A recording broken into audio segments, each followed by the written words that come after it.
ನಮಸ್ಕಾರ ಸ್ನೇಹಿತರೆ. ಅದು ಏಪ್ರಿಲ್ 5, 1943.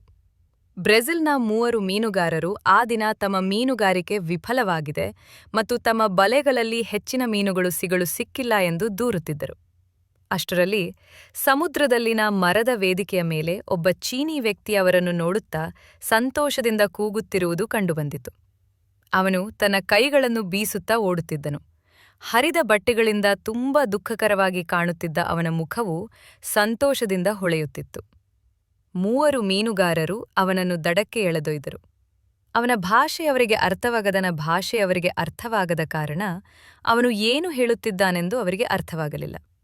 ಸಾಕಷ್ಟು ಪ್ರಯತ್ನದ ನಂತರ ಅವರು ಚೈನೀಸ್ ತಿಳಿದಿರುವ ವ್ಯಕ್ತಿಯನ್ನು ಹಿಡಿದು ಅವನೊಂದಿಗೆ ಮಾತನಾಡಿದರು. ಅವನ ಹೆಸರು ಫು ಲಿಮ್ ಎಂದು ಅವರಿಗೆ ತಿಳಿದುಬಂದಿತು.